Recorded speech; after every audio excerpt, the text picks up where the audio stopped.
My new chef's knife doesn't fit in our knife block, so I'm going to build a blade guard or a sheath that I can use to keep it in our drawer.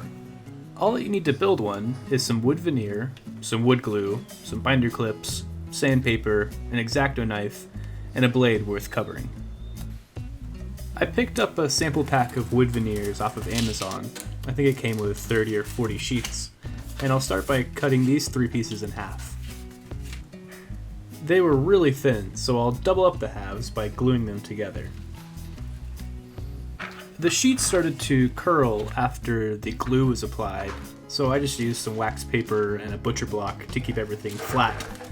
You could also use some clamps here to weigh everything down. I just ended up using a cast iron Dutch oven full of water and a lid. I let the 3 sheets set up for a few hours and everything came out pretty flat. The centerpiece needs to be about the same thickness as your knife, so add another sheet here if you need to. I traced the blade of the knife onto the sheet, first with a pencil and then with a Sharpie, and then I made another line about 1/2 inch wider, and that'll be the outside of the sheath. And then I just used my X-ACTO blade to cut along the line. It took a few passes, but it eventually came out. I used the cutout as a template for the other 2 sheets, and I just traced around it and cut those out. And once the 2 outside pieces were cut out, I went back to the middle piece and went along the inside lines. You can see here how the knife will fit inside the guard. Then I just glued the 3 pieces together using some binder clips along the outside.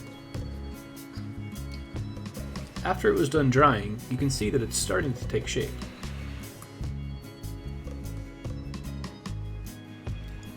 The next step is sanding, and I recommend firing up your favorite podcast to give you something to listen to. Hey everybody, welcome to episode 51 of Making It. I started with some 60 grit to do all the shaping of the edges of the knife guard, and then I switched over to 220 to do the final finishing of the edges and the faces.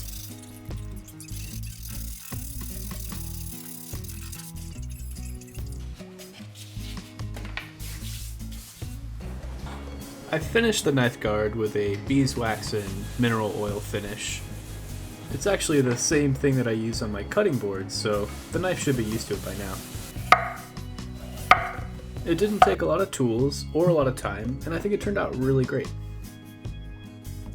Let me know what you think about these limited tool projects in the comment section below.